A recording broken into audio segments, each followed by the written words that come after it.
From Standing Rock, North Dakota to Flint, Michigan, two veterans will take their North Dakota Access Pipeline protest experience and apply it to the water crisis, where high lead content and a crumbling infrastructure created serious health concerns for residents in Flint. Want to bring in retired Army Private First Class Arthur Woodson and Marine Corps veteran George F. Grundy II, who is also Director of Veterans of Now. Gentlemen, good to see you. Thank you so much for joining us.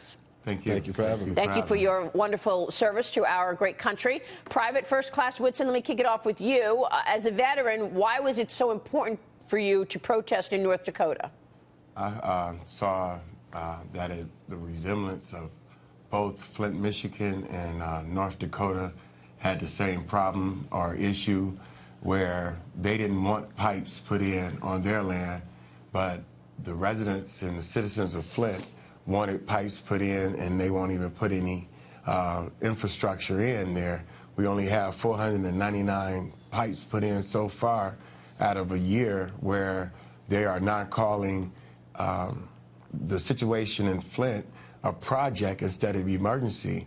And I felt that when the veterans called for other veterans to come and, be a buffer between the law enforcement and the people, I felt that it was my duty to go and put myself in between and let everyone know that abuse of power isn't necessary, and we can do this peacefully and come to a conclusion of where the people's voices could be heard. Yeah, Corporal Grundy, I want to find out really what you're looking to achieve here mostly, but Dagan, you've been studying this issue all weekend. Talk to us about really what happened in Flint, Michigan. The crisis has been going on for almost 3 years, and the people of Flint were essentially lied to when it was very apparent that there was lead in the water in individual homes, that the government and the city and the state management has failed these people over and over and over again. Big time. And kudos to these two gentlemen, these two men who have served this country. But again, do you really believe at how poorly this has been handled that you two guys can make a difference at this point?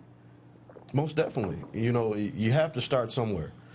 And we've had a while to live in this situation. So it's not just a Flint issue. It's an issue for our country. If we allow injustice, if we allow people to be abused and mistreated anywhere in this country, then shame on us as people, as a country united. So anywhere where I have the opportunity to stand in between what's right and what people's constitutional rights are, I will do that.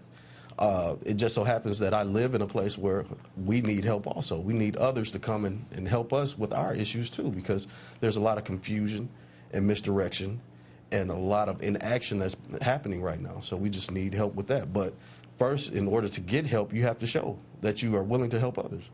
Mr. Woodson, Harlan Hill here.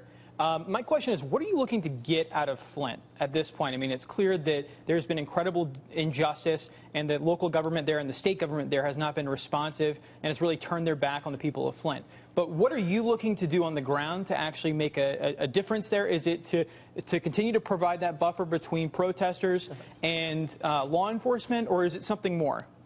It's to bring. I'm so happy that you all invited us to come on your network to let the nation know that there's nothing being done. Just in January of this year, a 3-year-old had been tested for lead, and no one did a follow-up. So it's a lot of kids in Flint that has not been seen. Like I said, they call it a project now. So we need to bring the media back into Flint and let them see that they still pushing carts. People are getting shut-off notice for not paying for poison water, and we need to set the narrative to where it's the people that are being seen instead of elected officials who keep on saying that things are being done when it's not.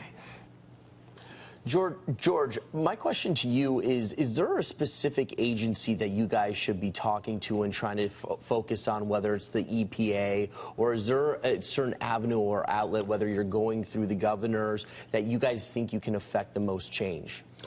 At this point, it's difficult to say because, I've been in meetings with mostly all of them, but there's been no major change. There's been no nothing to like a fire under the concept of getting this stuff done. So Why not? who do we Are talk they to? just I'm not pointing sure. fingers? Are they Why just not? pointing fingers at each other and just trying to deflect blame? Is nobody going to be held accountable? Exactly.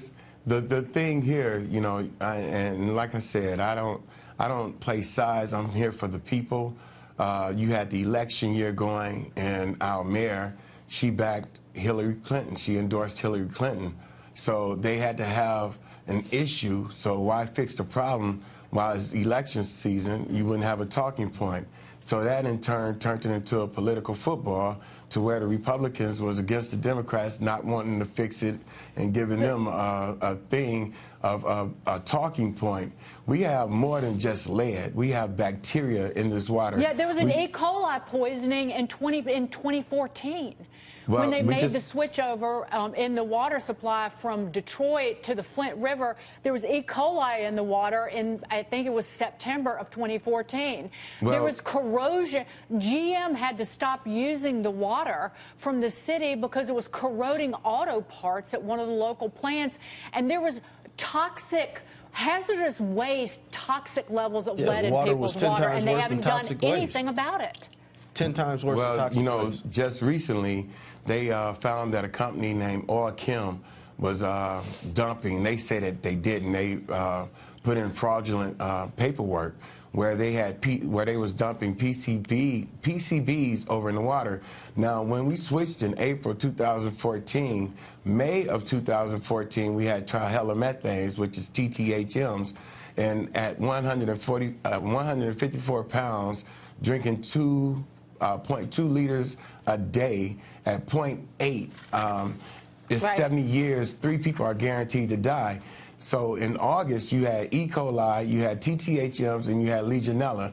And that was in 2014. 12 people died, 97 people were ill. And now this year alone, we had Shigella outbreak. We had Legionella, where they tried to hide that again this year. So it's a lot of things going on that a lot of the people in the nation isn't hearing, and they're covering it up. And what we have here is lack of communication. The city, they sending money in for infrastructure. We have 29,000 lines that needs to be changed.